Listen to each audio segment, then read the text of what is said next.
저는 가끔 내가 살고 있는 이 시대를 떠나서 다른 시대에 살고 있다면 어떨까라는 그런 의문을 갖고 있습니다. 아마 그곳에서는 지금 제가 알고 있는 지식들이 아무 소용이 없지 않습니까? 그런 생각을 해봅니다. 내가 알고 있는 가족, 친구, 성도들 저가 잃어버리고서는 얼마나 저가 외로울까라는 그런 생각도 해봅니다. 그래서 저는 오늘 가장 영원한 생명력에 대해서 말씀을 드리고 싶습니다. 어쩌면 우리는 유한한 삶을 살면서 또 영원한 그 시간을 생각을 하면서 살고 있습니다. 오늘 저는 여러분들이 유한과 그 영원함을 같이 포괄적으로 생각하는 시간이 되었으면 좋겠습니다. 우리가 살면서 가장 중요하게 생각하는 것들이 많이 있습니다. 지금 우리나라의 이슈가 뭐예요? 이슈. 뉴스들을 보면 이슈들이 많죠. 우리 어르신들 많은데 연금 제일 이슈죠, 그죠? 15세 이상이면 다 20만 원씩 준다고 했는데 나라가 좀 돈이 부족해서 못 줍니다. 나중에 주도록 하겠습니다. 연금 때문에 또 많이 얘기를 해요. 연금 문제. 또 검찰총장 또 문제도 또 나오죠. 검찰총장 문제. 진짜냐 아니냐, 혼의 자식이 있냐 없냐, 여러 가지 그런 얘기도 하고, 또 국정원 그런 사건. 이것이 세 가지가 아마 가장 첨예한 문제다. 정치인들이 다 한마디씩 얘기를 합니다. 그런데 또 이런 문제도 불과 이제 몇 달이 지나면 아마 지나갈 거예요. 요즘은 또 대통령 기록물 해가지고 또 그 먼저 문제들 이슈가 조금씩 이제 솟아지고 또 사라지는 느낌이 있어요. 국가 영토 문제도 아주 이슈가 되죠. 독도 문제. 일본에서 독도가 자기네 땅이다 이렇게만 하면 우리나라가 들썩들썩합니다. 무슨 소리냐면서. 그래서 지금 울릉도에 이제 뭐 비행기 운항을 할 거다라는 그런 얘기도 들리고 있습니다. 이 독도 문제는요, 아주 뜨거웠다가 또 조용했다가 계속 이슈가 돼요. 1992년 1월 18일부터 매주 수요일에 일본 대사관 앞에서 할머니들이 시위를 합니다. 전쟁 위안부 할머니들이죠. 일본으로부터 사과를 받겠다는 거죠. 일본이 사과하라, 이제 그 얘기예요. 여성 인권 문제로 전 세계적으로 지금 핫 이슈가 되는 가장 오래 시위를 했다는 거예요. 아마 이제 뭡니까 가장 오래 되는 거는 뭐 그죠? 그런 걸로 이제 또 기록이 되지 않을까 그런 생각을 합니다. 그런데 일본 정부는 모르쇠입니다. 모르쇠. 나 몰라라. 모르쇠 정책을 쓰고 있습니다. 더 큰 문제는 뭘까요? 우리나라 남북 문제죠. 남북 문제. 남북 간 분단의 아픔은 벌써 60년이 훌쩍 지나가고 있습니다. 그런데 인류 역사의 가장 중요한 건 뭐냐면 아마 전쟁일 거예요. 그죠? 전쟁이 한번 벌어지면 그것은 많은 사람이 그것 때문에 고통을 받습니다. 전쟁이야말로 인간에게는 가장 중요한 이슈고, 전쟁으로 인해서 많은 사람들은 죽음과 고통을 당했습니다. 옛날 고대 시대부터 전쟁은 계속 일어났어요. 우리나라 5,000년 역사 이래 전쟁이 어마어마하게 많았죠. 계속 침략을 당했어요. 근데 20세기에 들어와서 가장 큰 전쟁은 아마 1차 세계대전일 거예요. 1차 세계대전이 어마어마하죠. 그런데 이 1차 세계대전이 2차 세계대전이 벌어지니까 또 1차 세계대전이 쑥 들어갔어요. 잊혀진 전쟁이 됐어요. 그래서 이런 일들을 보면 우리가 아주 심각하게 생각했던 문제는 더 큰 문제가 오면은 잊혀진다는 것을 알 수가 있습니다. 물리학자 제임스 트레피라는 박사님이 이런 말을 새로운 발견 한번 따라해 보실까요? 새로운 발견. 새로운 발견. 이 새로운 발견이 오랜 역사 중에서 끈질기게 살아남는다는 거예요. 새로운 것이 오면 또 그것이 생명력이 살아나고 먼저 거는 없어지고 또 새로운 게 생기면 또 살아남고 그런다는 거죠. 그래서 지난 500년 동안 지금 21세기인데 지난 500년 동안 가장 중요한 사건은 뭐냐? 1543년 3월 21일 지구가 우주의 중심이 아니라 뭐예요? 태양이 중심이다. 태양이 지구를 돈다라고 누가 얘기했어요? 코페르니쿠스가 지구가 움직인다 라는 말을 한 거예요. 그 당시는 뭐 세상에 뒤집어질 소리죠. 지구는 가만히 있고 지구가 중심이다 이렇게 믿고 있었는데 지구가 움직인다는 거예요. 지동선. 그 발견으로 근대 과학의 시대가 시작된 거예요. 또 1492년 콜럼버스가 또 신대륙을 발견하죠. 이 두 사건이 인간의 그 위치와 또 인류의 관점을 근본적으로 흔들어 놓은 아주 큰 사건입니다. 이 트래필 박사는 앞으로 이제 500년이 또 지나면 500년 전 그런 이 역사가 이제 바뀌는 그런 큰 사건 두 가지가 있었는데 또 앞으로 또 500년이 지나면 인간들은 또 무엇을 기억할까 그런 얘기를 했습니다. 그래서 측측하기로는 아마 1969년 아폴로 그죠 11호가 인간이 이제 달 착륙을 한 그 사건을 아마 기억할 것이다. 그리고 이제 1970년대 인간의 모든 유전자를 해독했어요. 인간의 유전자. 그래서 인간에게는 약 2만 5천 개 정도의 유전자가 있대요. 그리고 그 DNA를 구성하고 있는 30억 개의 염기쌍 배열을 사람이 이제 해독한다는 거예요. 하나님이 창조물인데 사람은 알 수 없다 했는데 이것을 인간이 해독을 하는 거예요. 그래서 인간 게놈 프로젝트 HGP를 완료했다는 거예요. 그래서 아마 이제 500년이 지나면 이 두 가지 인간이 달을 착륙하고 또 인간이 유전자 암호를 해독했다 하는 이것을 아마 기억할 것이다. 그런 이야기를 했습니다. 우리가 그렇게 우리 삶에 지금 현재 사는 삶만 생각하지 않고 큰 틀의 역사를 생각해 볼 때 우리는 유한한 지금 이 유한한 장소에 사는 것이 아니라 영원한 시대를 사는 것입니다. 그 생각의 시간을 넓혀간다면 지금 여러분이 생각하는 그 고민거리, 근심거리는 아마 잊을 수 있다. 이런 말씀이 되겠습니다. 그러므로 우리 성도들이 유한한 그 아주 짧은 그 내일이면 잊혀질 또 얼마 있으면 잊혀질 그 문제에 집착하는 것이 아니라 영원한 세계, 천국, 하나님 나라의 세계 그러한 일들을 생각하면서 은혜 받는 여러분 되시기를 예수님 이름으로 축원합니다. 오늘 빌립보 교회는 아주 굉장히 사도 바울 목사님에게는 굉장히 중요한 사도 바울이 이 빌립보 교회를 칭찬을 합니다. 재정적으로 후원을 많이 했어요. 그래서 사도 바울이 1절에 보면은 무슨 얘기를 하냐면 나의 사랑하고 사모하는 형제들 그러면서 나의 기쁨이요. 한번 따라해 보실까요? 나의 기쁨이요. 멸류관인 사랑하는 자들아. 그러니까 빌립보 교회를 뭐라고 불렀어요? 나의 기쁨, 나의 멸류관 이렇게 부르는 거예요. 빌립보 교회를 보면 내가 너무 기뻐. 빌립보 교회를 보면은 이 멸류관 같아. 멸류관. 어제 우리 김영순 목사님 이제 막내 딸 지나가 이제 공주에서 결혼식을 했는데 그 머리에 그 화관을 썼더라고요.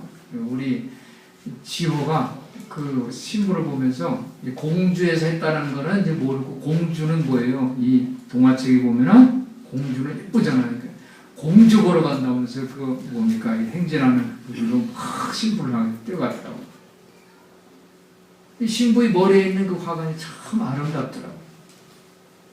오늘 사도 바울은 이 빌립보 교회를 보면서 멸류관이라고 부르고 있어요. 나의 기쁨이라고 부르고 있어요.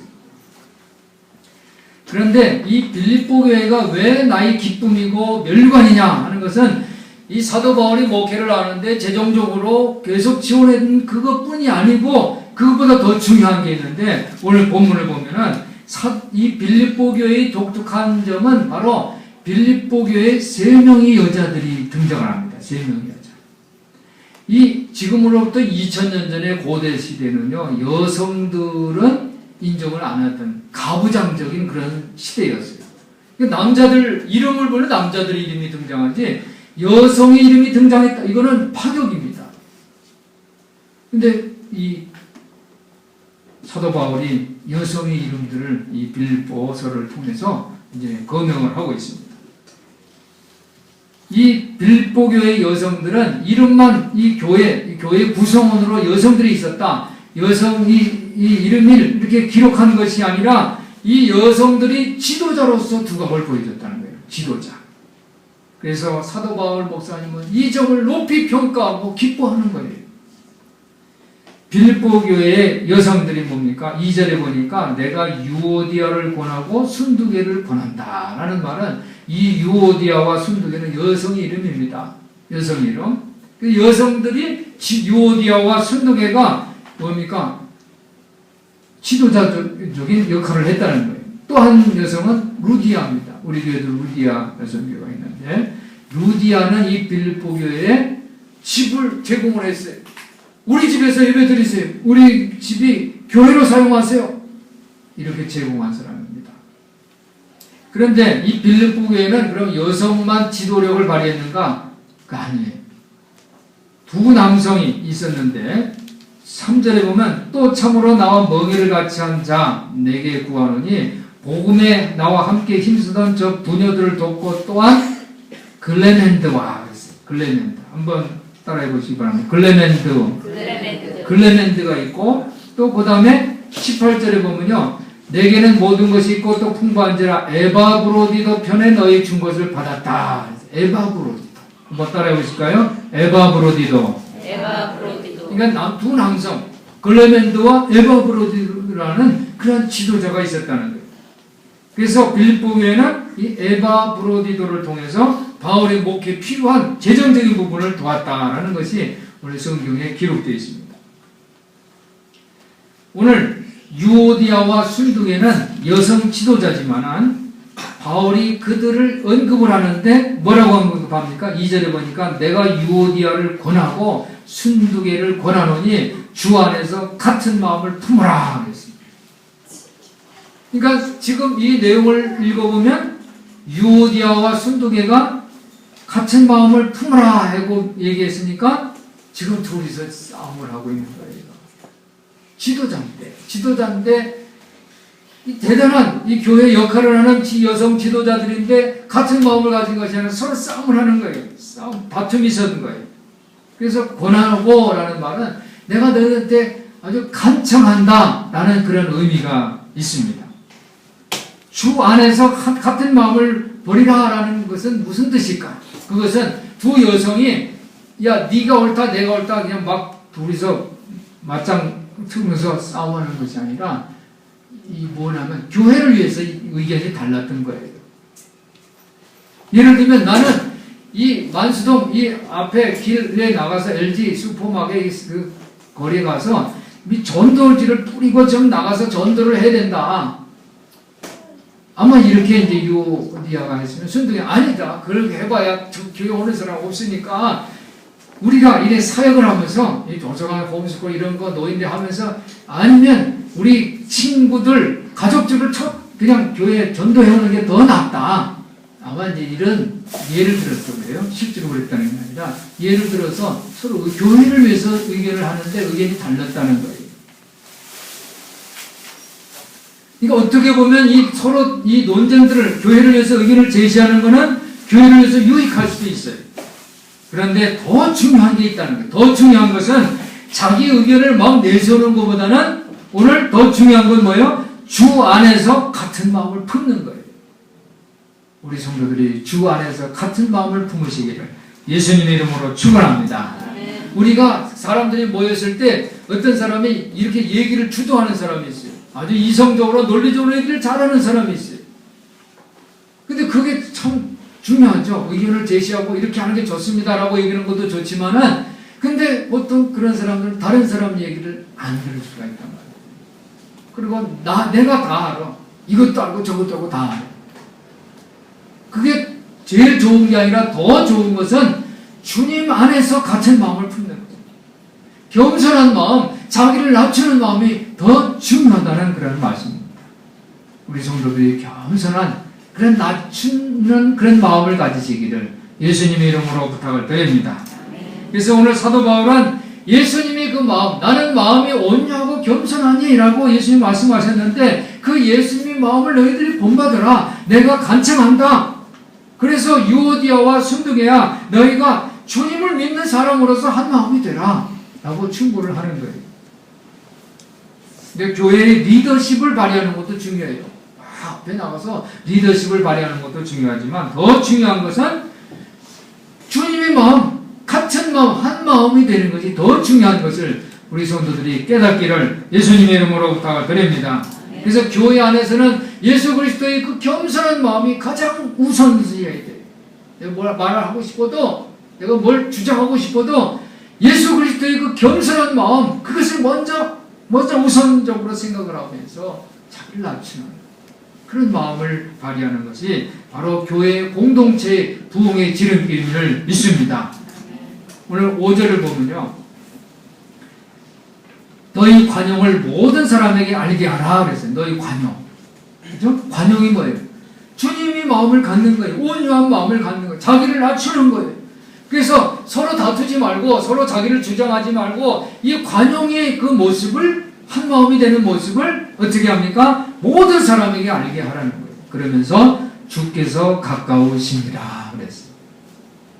그리고 8절에 보니까 아무것도 염려하지 말고 오직 모든 일에 기도와 간구로 너희 구할 것을 감사함으로 하나님께 아뢰라. 그랬습니다. 이 5절하고 6절은요, 따로따로 있는 게 아니라 같이 있는 거예요. 하나. 주님이 가까우시다. 또 6절에 아무것도 염려하지 말라. 이 두 가지를 같이 읽어야 돼요. 그러니까 주님이 가까이 계시기 때문에 우리는 아무것도 염려하지 말라는 거예요. 할렐루야. 그러니까 주님이 늘 여러분과 함께 하심을 믿으시기를 바랍니다.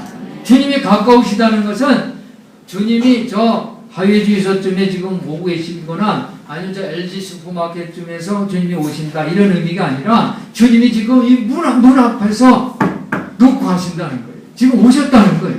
왜 오셨어요? 우리가 잘못하기 때문에 너 잘못했으니까 벌 주러 왔어. 너 야단 치러 왔어가 아니라 우리는 연약하지만 우리가 예수 그리스도의 보혈의 피로 깨끗이 씻음을 받았고 의로움을 받았기 때문에 주님이 오신다는 것은 나의 연약함, 부족함을 채워주시기 위해서 나의 모든 사역을 완성시키기 위해서 나에게 선물을 주시고 복을 주시기 위해서 오셨다는 거예요. 이걸 믿으시기를 바랍니다. 그러니까 어떻게 하면 주님이 가까이 오시다는 것은 뭐예요? 나한테 은혜죠. 누가 오셨는데 나를 도움을 주시려고 오셨단 말이에요. 이게 얼마나 기뻐요. 그러니까 어떻게 합니까? 아무것도 염려하지 말라는 거예요. 아무것도. 할렐루야.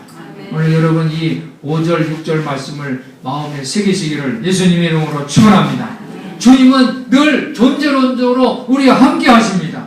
그러니까 우리 성도들은 아무것도 걱정하지 말고 어떻게 합니까? 모든 것에 관해서 하나님 앞에 주님 앞에 기도하는 여러분 되시기를 주님의 이름으로 부탁을 드립니다. 그렇게 할 때 7절 보니까 그리하면 뭐예요? 그렇게 할 때 주님이 가까우십니다. 그러니까 나는 아무것도 염려하지 말고 모든 것을 하나님께 구하면 하나님이 다 채워준다. 이렇게 할 때에 그리하면 모든 지각에 뛰어난 하나님의 평강이 그리스도 예수 안에서 너희 마음과 생각을 지키시리라. 할렐루야.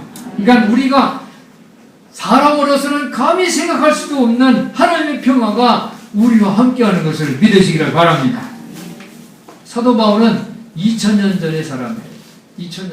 지금부터 2000년에 100년 전, 500년 전, 500년도 이제 모든 게 다 잊어버리고 새로운 이슈들을 생각하는데 2000년 전의 사람인데 그 세월의 그 긴 역사의 흐름 속에 사도 바울은 새로운 것을 추구하는 거예요. 새로운 것. 영원한 생명을 추구한 사람이에요. 빌립보 교회의 문제를 듣고서 서로 막 다투는 거 아니에요? 지금 유오디아 순두개가 서로 막 네가 올냐 내가 올냐 막 다투는 거예요. 그게 지금 교회가 막 흔들흔들 하는 거예요. 조용하고 정말 기쁨이고 멸류관인 이 빌립보 교회가 주 여자가 저성 지도자가 싸움하는 것 때문에 교회가 지금 당장 그냥 문 닫을 정도까지도 시끄러워진 거예요. 그런데 이렇게 권면을 합니다. 주님 안에서 굳게 서십시오. 그랬어요. 주님 앞에서 굳게 서라. 1절 우리 한번 다 같이 다시 한번 읽어볼까요? 1절 시작. 그러므로 나의 사랑하고 사모하는 형제들, 나의 기쁨이요 멸관인 사랑하는 자들아, 이와 같이 주 안에 서라. 할렐루야. 아멘. 주님 안에서 굳게 서라. 이런 이야기를 하고 있는 거예요. 아무 걱정도 하지 말라. 이것이 영혼을 향한 신앙인의 자세고 성도들의 삶인 줄 믿으시기를 바랍니다. 그러니까 신앙생활을 하면은 뭐예요? 아무 걱정이 없어야 돼요. 신앙생활 하는데도 걱정 있는 사람이 있죠. 나 걱정이 돼. 우리 아이가 이게 취직을 할지 안 할지 지금 아주 걱정이 돼요. 우리 아이가 지금 외국에 나가 있는데 잘 있을지 걱정이 막 이런단 말이에요. 그렇죠? 그런데 오늘 말씀을 보니까 걱정하지 말라는 거예요. 왜? 주님이 가까이 계시니까. 그래서 아무 염려하지 말라는 거예요. 이 말씀을 여러분들이 이 말씀을 꿀맛처럼 여러분이 오늘 잡수시는 이 시간 되시기를 예수님 이름으로 축원합니다. 그래서 이런 신앙적인 이 자세, 이런 태도야말로 이것이 바로 우리는 이 아주 순간적인 이 기간에 살지만은 영원한 삶을 사는 것과 마찬가지가 되는 거예요. 사도 바울은 그래서 십자가와 부활을 그런 세계관을 갖고 있어요. 십자가와 부활. 십자가는 뭡니까? 지금 내가 죽는 거예요. 이제 십자가는 뭐예요? 내가 지금 죽고 유한한 이 시간에서 고통을 당하는 거예요. 그런데 이것이 끝나는 것이 아니라 부활로 연결된다는 거예요. 부활. 다시 새로운 시대를 연다는 것이 바로 부활 아닙니까? 그래서 인류 역사상 가장 500년 안에 이 신대륙을 발견하고 인간의 유전자를 해독하고 이게 중요한 게 아니라 지금 인류 역사 중에 가장 큰 사건은 바로 십자가와 부활 사건이에요. 이것은 역사적인 사건임을 믿으시기를 바랍니다. 그래서 인간의 역사는 언젠가는 끝나고 언젠가는 잊혀지지만은 그러나 하나님의 역사는 영원한 거예요. 하나님의 역사가 뭐예요? 십자가와 부활이에요. 우리가 갖고 있는 업적, 명성, 유산, 명예, 지식 따위는 뭐예요? 사도 바울은 쓰레기처럼 배설물처럼 버렸다고 그런 거 아니에요? 그렇지만 예수님이 십자가와 부활만 나는 영원히 소유하겠다라고 사도 바울이 고백한 것처럼 사랑하는 성도 여러분, 여러분의 십자가와 부활을 여러분의 마음에 새기시고 여러분의 시간, 여러분의 타이밍에 여러분이 새겨넣으시기를 주님 이름으로 축원합니다. 그래서 8절에 보니까 종말로 형제들아, 종말은 뭡니까? 이 영원한 그 역사를 얘기하는 거 아닙니까? 영원한 역사관에 형제들아, 무엇이든지 참되고 경건하고 옳고 정결하고 사랑할 만하며 칭찬할 만하며 무슨 덕이 있든지 무슨 기름이 있든지 이것들을 생각하라. 그러니까 여러분은 뭘 생각하냐? 무엇이든지 참되고 고생하고 옳고 순결하고 사랑스럽고 영예스럽고 덕스럽고 칭찬하는 것을 마음에 품으라는 거예요. 왜? 우리 안에 예수 그리스도 계시니까. 주님이 가까이 오셨다는 거예요. 이제 주님이 말씀을 내가 먹으니까 주님이 가까이 오시니까 나는 염려하지 말라. 모든 기도를 하면 응답해 주신다. 우리가 이 말씀을 우리가 먹었으니까 우리 안에 예수님이 계신 거예요. 예수님이 계신 여러분의 집안에 손님이 오셨는데 아주 그 손님도 아주 귀중한 손님이에요. 이제 우리가 보면 우리 집안에 신앙인들이 가정에 우리 집안의 호주는 누굽니까? 하면 우리 집안의 호주는 예수님입니다 라고 고백하잖아요. 예수님이 우리 집안의 호주예요. 예수님이 우리 집안에 오셨어요. 그런데 여러분의 집안에서 막 쓰레기도 치지 않고 설거지도 그냥 하지 않고 막 그냥 이렇게 지저분하게 하겠어요? 널쩍하게 가꾸겠죠. 예수님이 계신데 손님이 안 계실 때는 우리끼리는 서로 그냥 편안하게 있지만은 손님이 계시면 다 치잖아요. 그런데 그 손님이 누구냐? 예수님이고 예수님이 우리의 임금이시고 왕이시니까 다 정갈하게 할 거 아니에요? 그 정갈한 모습들을 오늘 8절에 기록한 거예요. 참되고 경건하고 옳고 정결하고 사랑할 만하고 칭찬할 만하고 덕이 있든지 기름이 있든지 이것을 생각하라는 거예요. 지금 우리가 눈에 보이는 것은 언젠가는 예외 없이 사라지는 것을 기억하시기를 바랍니다. 우리 눈에 보이는 가시적인 모든 것들이 영원하지를 않아요. 다 사라져요. 그렇지만 사랑과 진리 그리고 예수님이 이 말씀은 살아있는 말씀은 영원한 것을 믿으시기를 바랍니다. 그래서 오늘 우리는 우리 말씀을 보면 온갖 걱정거리 이런 것들은 우리 삶의 순간에서 다 사라질 것들이라는 거예요. 그래서 오늘 참으로 소중한 주님의 말씀을 여러분의 마음에 새기시고 여러분이 삶 속에 적용하는 여러분 되시기를 주님 이름으로 축원합니다. 그래서 우리 삶 속에 많은 뜨거운 이슈들이 있어요. 우리 삶 속에도 걱정거리가 있어요. 그렇지만 또 다른 문제 때문에 우리가 기억에서 사라지고 또 인생의 뜨거운 감자 같은 그러한 것들이 괴로움이 영원한 것이 아니라는 거예요. 시간이 지나면 사라지는 거예요. 그래서 우리 성도들이 주님께서 가까이 계시다. 주님께서 가까이 계시다. 아무것도 염려하지 말라. 이 마음, 이 말씀을 여러분의 마음에 새기시기를 바랍니다. 그래서 우리 성도들이 믿음 생활을 하면서 기도하세요. 그럼 기도한다면 그럼 뭘 하냐? 내가 기도를 했는데 내가 어떤 나의 문제에 대해서 거듭거듭 기도를 했는데 내 마음이 아직도 마음이 흐트러진다면 우리는 무엇을 해야 할까요? 오늘 주신 말씀을 여러분의 마음속에 먹으시기를 주님의 이름으로 축원합니다. 오늘 우리 주신 말씀을 먹어야 돼요. 그래서 우리 삶의 방향을 바로 영혼을 향해서 주님이 주신 말씀을 우리 말씀으로 전환하는 거예요. 지금부터 500년이 지나면 이 땅에 우리 삶을 기억하는 사람은 아마 거의 없을 거예요. 이 땅에서 우리 삶은 어떤 면으로 보면 너무나도 짧은 순간의 그러한 시간일 거예요. 어떻게 보면 주목받을 가치가 없을 수도 있어요. 그렇지만 우리가 이 땅에서 예수 그리스도께서 걸어가셨던 그 삶을, 그 길을 우리가 따르는 삶을 산다면 우리 인생의 삶은 영원한 삶이 될 줄 믿습니다. 예수 그리스도께서는 이 땅에 사시면서 늘 하나님 아버지와 동행을 했어요. 그리고 늘 시간이 되면 하나님 앞에 엎드려 기도하면서 하나님 아버지의 뜻을 물었어요. 이런 경우는 어떻게 하면 좋습니까? 하나님 아버지의 뜻이 뭡니까? 십자가에 달리셔 죽으시면서도 하나님 아버지 뜻대로 하옵소서. 내 영혼을 받아 주옵소서. 순종하면서 사셨어요. 주님께서 늘 하나님 아버지와 가까이 계셨어요. 우리 성도들이 이 하나님 나라의 장기적인 그 관점을 생각하면서 말씀을 먹고 주님께서 늘 가까이 계심을 믿는 여러분들 되시기를 예수님 이름으로 축원합니다. 생명력 있는 그런 복된 삶을 실천하는 여러분들 되시기를 주님 이름으로 축원합니다.